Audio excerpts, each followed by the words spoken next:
Ici Piano San Giorgio, deuxième prise de cette vidéo, car je suis sans arrêt dérangé. Et si je n'étais pas entouré de casse-couilles dans ma vie, non seulement j'aurais déjà fini 3-4 livres supplémentaires, mais en plus j'aurais déjà conquis la Pologne et libéré l'Europe. Bref,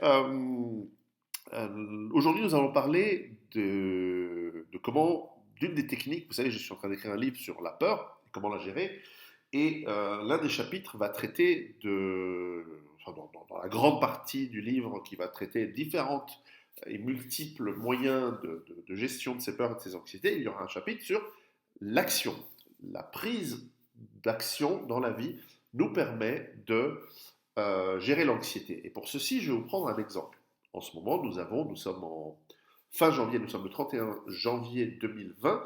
Nous sommes à travers le monde assez inquiets de la progression de ce virus chinois. Alors j'ai fait plusieurs vidéos, vous les retrouverez soit ici sur YouTube, soit sur mon compte Patreon où vous avez un petit peu plus de contenu, on va dire exclusif là-bas. Eh bien, j'explique un petit peu ce qu'on peut faire pour se préparer et notamment j'avais coécrit un livre NRBC sur les préparatifs à faire en cas de problématique, par exemple pandémie, par exemple nouvelle maladie qui arrive.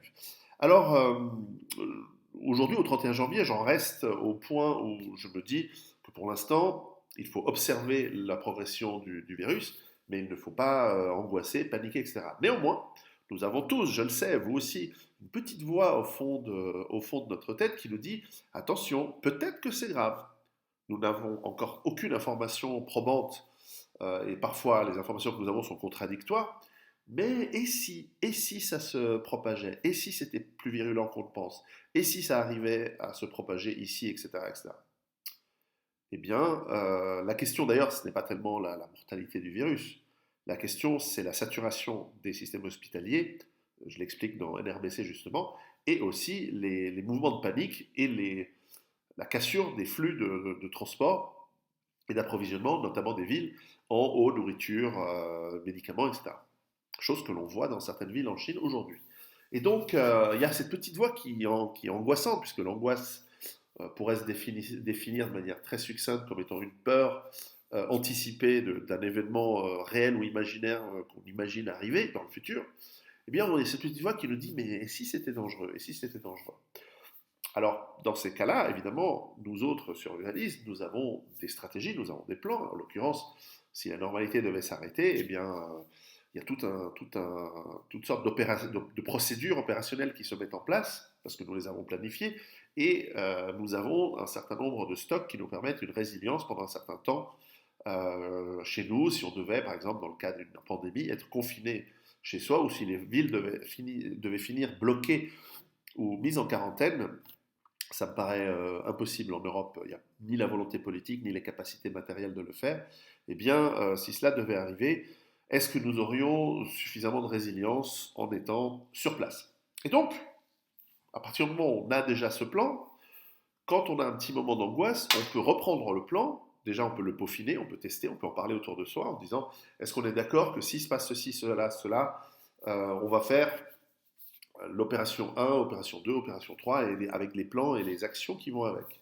La deuxième chose qu'on peut faire, c'est agir sur une de ces actions. Par exemple, hier, donc le 30 janvier 2020, j'avais cette petite voix qui me disait ouais, mais si c'était vraiment pénible. Eh bien, moi, je me suis dit bon, qu'est-ce que je peux faire dans mon plan?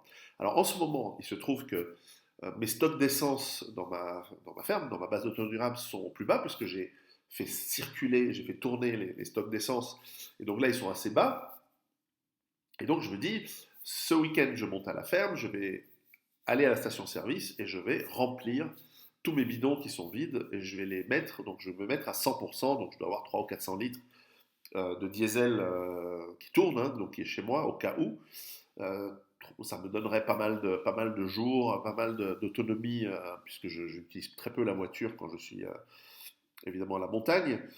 Et puis je me suis dit, bon, mais maintenant, qu'est-ce que je peux faire pour agir? Et je me suis dit, bon, allez, je vais aller dans un centre de bricolage. J'ai acheté 3 jerrycans, je suis allé à la station-service, je fais le plein de la voiture et j'ai rempli les 3 jerrycans, donc 60 litres, 3 fois 20 litres. Et donc, quelque part, je me suis senti rassuré. Non pas que mon plan change, il ne changerait pas du tout. Non pas que la situation, avoir rempli de 60 litres, rajouter 60 litres à mes stocks, ne change rien. En Chine, ne change rien. Ce qui va se passer ne change rien pour moi, ma famille et mes enfants.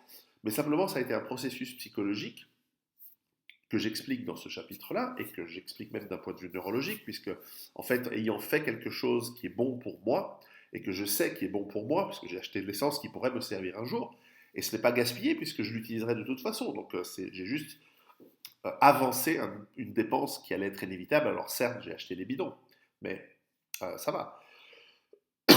Eh bien, mon cerveau sait que c'est bon pour moi et en fait, il m'envoie de la dopamine qui me procure en fait du plaisir au niveau cérébral, au niveau neurologique. Et donc, ces actions te calment. Alors, encore une fois, il n'y a pas réellement besoin d'avoir angoisse, et il y a plein d'autres méthodes pour calmer vos peurs et vos angoisses. Mais enfin, c'en était une et que j'ai appliquée hier, en plus de tout le reste que je fais quotidiennement. Je fais un petit peu de yoga, un petit peu de méditation, ça dépend des jours. Je fais un petit peu, évidemment, je peux gérer ma respiration dans des situations un petit peu plus tactiques, etc. Mais là, il s'agissait voilà, de partager avec vous cette idée que agir, faire une action, entreprendre une action, vous permet en plus d'être focalisé dans ce que vous faites et non pas de réfléchir à quelque chose qui pourrait un jour arriver, etc.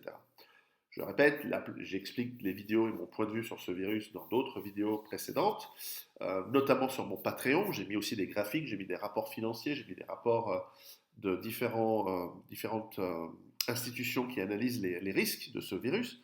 Mais pour l'instant, je reste assez confiant. Mais j'ai une petite voix au fond de moi qui me dit, vérifie quand même, effectivement, tous les jours, 2 fois par jour, je vérifie les nouvelles, la progression du nombre de cas, la progression du nombre de morts, la progression du nombre de pays. Et pour l'instant, euh, je ne suis pas rassuré dans le sens où la progression avance, la propagation du virus avance, la mortalité reste en fait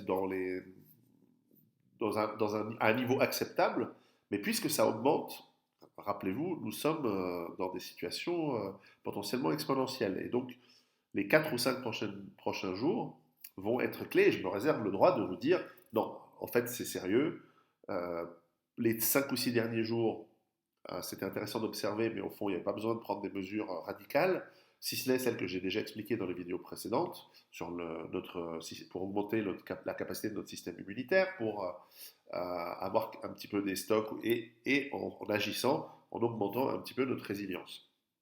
Dans 4 ou 5 jours, disons que dans une semaine, nous sommes vendredi 31 janvier, peut-être dans une semaine, autour du 7-8 février, certainement, et j'annoncerai sur Patreon s'il devait y avoir des événements importants. Mais pour l'instant, il faut rester relativement serein, tout en sachant que c'est de toute façon pas très bon d'aller dans des endroits, dans des lieux avec trop de gens et avec des chauves-souris enragées. Voilà, donc l'action, c'est un moyen de réduire vos angoisses et vos peurs et en plus, faire quelque chose d'utile pour vous et les vôtres. Préparez-vous et à bientôt.